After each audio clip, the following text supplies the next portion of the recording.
আজ আপনাদেরকে নিয়ে যাব দক্ষিণ ভারত থেকে বাঙালি রান্নাঘরে।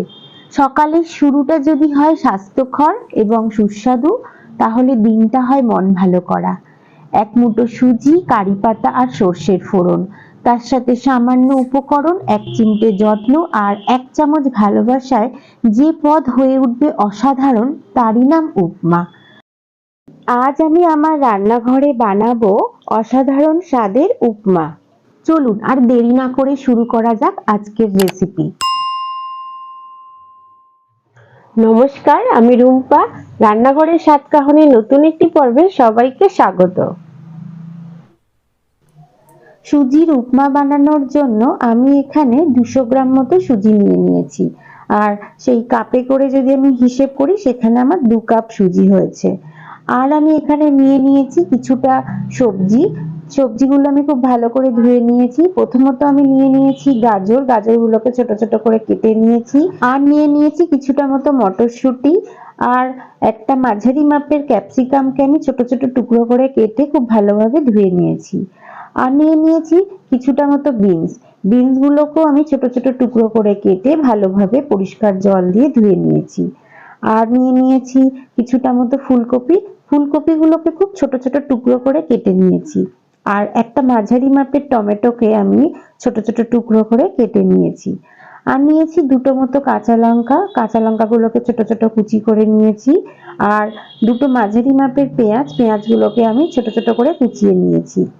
আর নিয়ে নিয়েছি কিছুটা মতো আদা কুচি। এখানে আমি হাফ ইঞ্চি মতো আদাকে একদম ছোট ছোট করে কুচিয়ে নিয়েছি। এই সুজির উপমা বানানোর জন্য আমি আরো কিছু উপকরণ নিয়ে নিয়েছি। তার জন্য আমি নিয়ে নিয়েছি এখানে কিছুটা মতো চীনাবাদাম, আর নিয়ে নিয়েছি কিছুটা কারি পাতা। কারি পাতাগুলোকে খুব ভালো করে আমি পরিষ্কার জল দিয়ে ধুয়ে নিয়েছি। আর নিয়েছি 1 চামচ মতো ছোলার ডাল, 1 চামচ মতো সর্ষে, আর নিয়ে নিয়েছি 1 চামচ মতো গোটা জিরে, আর সামান্য কিছুটা পরিমাণে নুন, আর নিয়ে নিয়েছি 2 চামচ মতো চিনি। চিনি এবং নুনটা আপনারা আপনাদের স্বাদ অনুযায়ী ব্যবহার করবেন। আর আমি এখানে নিয়েছি 1 চামচ মতো অড়হর ডাল।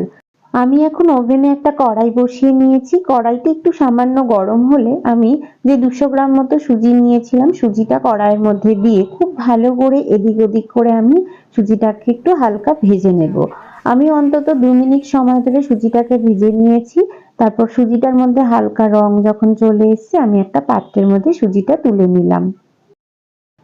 এখন ওই একই কড়াইতে আমি দিয়ে দিলাম 3 থেকে 4 চামচ মতো সাদা তেল। তারপর আমি তেলটা একটু হালকা গরম হলে আমি যে চিনেবাদাম নিয়েছিলাম, সেই বাদামগুলো তেলের মধ্যে দিয়ে খুব ভালোভাবে এদিক ওদিক করে নাড়িয়ে আমি বাদামগুলোকে একটু ভেজে নেব। বাদামগুলোর মধ্যে যখন একটু সুন্দর হালকা কালার চলে আসবে, তখন আমি একটা পাত্রের মধ্যে বাদামগুলো তুলে নিলাম।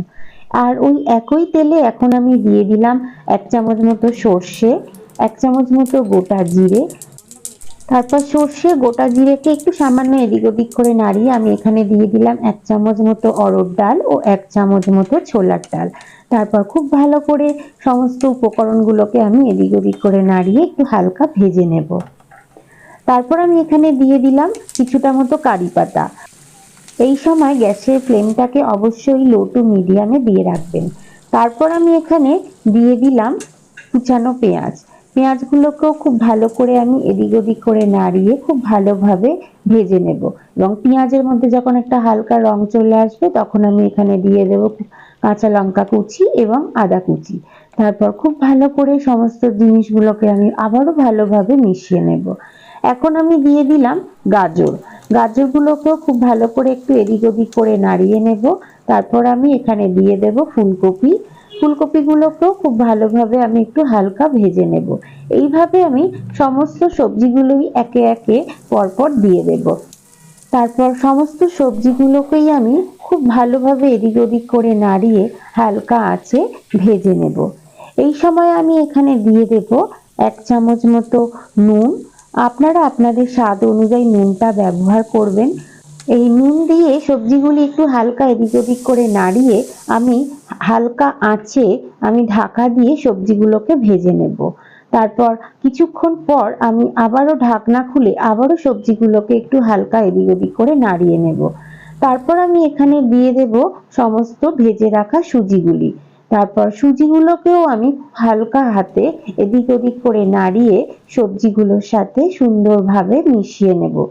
অন্তত 2 থেকে 3 মিনিট সময় ধরে সবজিটাকে আমি খুব ভালোভাবে সুজির সাথে মিশিয়ে নেব। তারপর আমি এখানে আগে থেকে উষ্ণ গরম জল করে রেখেছিলাম, অল্প অল্প করে আমি সুজির মধ্যে জল দিয়ে দেব। আমি এখানে যেহেতু 2 কাপ সুজি নিয়েছি, তাই এখানে আমি 1 কাপ মতো জল ব্যবহার করেছি। জলটা কিন্তু আপনারা খুব ভালোভাবে বুঝেই ব্যবহার করবেন। তারপর আমি এখানে দিয়ে দিলাম সমস্ত ভেজে রাখা বাদামগুলো। তারপর খুব ভালোভাবে সবজির সাথে আমি বাদামগুলোকে মিশিয়ে নেব। তারপর আমি এখানে দিয়ে দিলাম 1 চামচ মতো চিনি। চিনিটাকে দিয়েও আমি খুব ভালো করে সবজি এবং সুজির সাথে মিশিয়ে নেব। তারপর আমি ঢাকা দিয়ে আরো 2 থেকে 3 মিনিট জন্য রান্না করে নেব।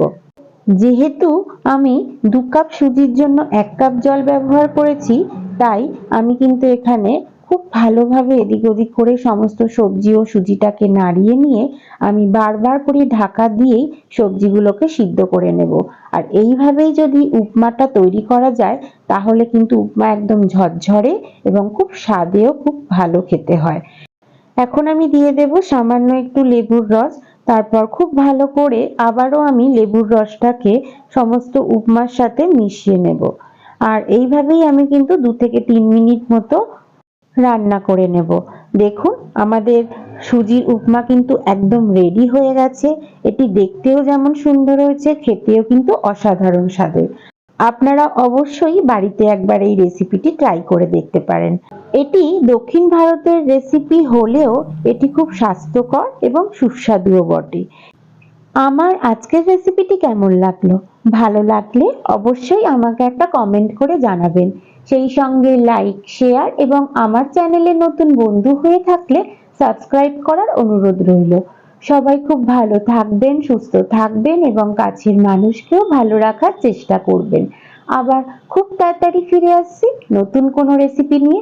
ততক্ষণের জন্য সঙ্গে থাকুন এবং সঙ্গে রাখুন রান্নাঘরের স্বাদ কাহন।